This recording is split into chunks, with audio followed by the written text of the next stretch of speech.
మీ పిల్లలకు మీరు ఇచ్చేది ఫ్యాషన్ కాదు, మీ పిల్లలకు మీరు ఇచ్చేది సంస్కారము.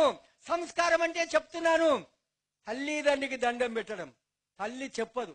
చాలా మంది స్కూళ్ళకి పిల్లలు తయారు చేస్తే టై కట్టుకున్నావా, టీ తాగినవా, టిఫిన్ పెట్టుకున్నావా, సాక్స్ వేసుకున్నావా, పోయేటప్పుడు మీ అయ్య కాళ్ళు మొక్కినవా అంటే అంత తొట్టు.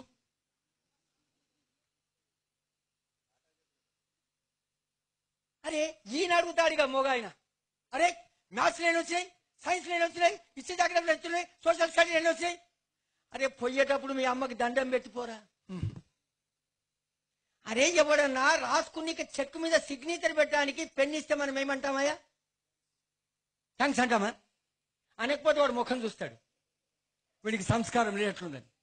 4 అక్షరాలు రాసేటందుకు నీకు పెన్నిస్తే ధన్యవాదాలు చెప్పే నీవు 9 నెలలు మోసి తన రక్తాన్ని పాలుగా చేసినటువంటి తల్లిని ఏ విధంగా సేవ చేస్తున్నావు? जिनको माँ बाप में भगवान नहीं दिखेगा उनको सारी दुनिया में कहीं नहीं दिखेगा. ఎవరికి తల్లిలో తండ్రిలో దేవుడు కనిపించడో వాడు 10 సార్లు కాశీకి పోయినా దేవుడు కనబడడు వాడికి. కాబట్టి మాతృదేవో భవ, ఇది ఎవరు చెప్పాలమ్మా? తల్లి చెప్పాలి. తల్లి ఒడిలో నుండి, బడిలో నుండి, గుడిలో నుండి రావాలి ధర్మం. తల్లి ఒడిలోంచి ఫ్యాషన్ వచ్చింది. గుడిలో పోతే ఇంత తీర్థం తీసుకుని ఎత్తిమే శటకోపం పెట్టుడు, బడికి పోతే A for ass D for donkey. వీడికి తల్లిదండ్రి దైవం అని చెప్పిన వాళ్ళు ఎవరు? కాబట్టి అమ్మా, మన మొదటి కర్తవ్యం మన సంతానానికి సంస్కారం ఇస్తే మనకి ఇంకొక దశ వచ్చేది ఉన్నది. మనమంతా ముసలోళ్ళమైతాము. అప్పుడు ముద్దుగా మాట్లాడే కొడుకులు ఉండాలి, వానికి ముద్దుగా మాట్లాడే చెప్పాలి. మీ నాన్న దేవుడు మన ఇద్దరిని రక్షిస్తున్నాడు, చాలా కష్టపడుతున్నాడు తల్లి చెప్పాలి.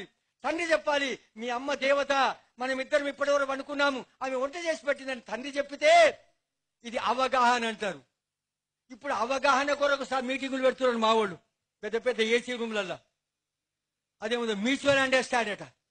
ఉర్నీ అయ్యా, మా పోరానికి, మా 6 ఏళ్ల పిల్లగానికి అప్పిచ్చువాడు ఏడుండాలి రాని పోయి, అప్పిచ్చువాడు వైద్యుడు ఎప్పుడు ఎడతెగక పారు ఏరున్ ద్విజుడున్ చొప్పడిన ఊర నుండుము చొప్పడకున్నట్టి ఊర చొరకుము సుమతి. 6 ఏళ్ల పిల్లవాడిని చెప్పిన 18. నీళ్లు ఉండాలి, అప్పిచ్చేవాడు ఉండాలి, వైద్యుడు ఉండాలి, తెలివి కలిగిన వాడు ఉండాలి, ఎప్పటికీ నీరు ప్రవహిస్తుండాలి. అక్కడ ఉంటే నువ్వు బాగుపడతావని అప్పటి నుంచి వలసపోయే దేశం చెప్తే మనోళ్ళు ఎక్కడెక్కడ పోతున్నారో దేవునికి. నేనేమంటున్నాను, అశాంతస్య కుత సుఖం. ఎంత శ్రీమంతమున్నా శాంతి లేని వాడికి సుఖం ఉండదు. వృద్ధాశ్రమాలు అవుతున్నాయి. నేను ఈ మధ్యన లాలన అనేటువంటి ఆరుమూరు దగ్గర ఆశ్రమానికి పోయినాను. పాపం సంవత్సరానికి 18 లక్షలు ఖర్చు పెడతాడట ఆ రాజిరెడ్డి గారు, పైపుల్ రాజిరెడ్డి. అయితే నేను అన్నాను, ఎందుకు వచ్చిందయ్యా అంటే వాడు తల్లిని తల్లి అన్నాడు, తండ్రిని తండ్రి అన్నాడు. ఎందుకంటే లేడు, వాడిని చిన్నప్పటి నుండి హాస్టల్నే పంపిస్తుంది. అదేమంటారు, ఇంకా ఇప్పుడు చిన్న 3 ఏళ్ల లోపల నర్సరీకి వెళ్ళి వానికి కేజీకి వెళ్ళి పీజీ దాకా వాడు మనతో ఉండకనే పోతే, మనం లంచాల పైసలే పంపిస్తే వాడు మనల్ని ఎట్లా ఆత్మీయుడు అనుకుంటాడు? కాబట్టి నేనేమంటున్నా అంటే, మీ అందరికీ ఈ పిల్లల్ని కాపాడుకుంటే దేశం కాపాడబడుతుంది. ఇప్పుడు ఉన్న ఆశంతా మన వీళ్ళ మీదనే.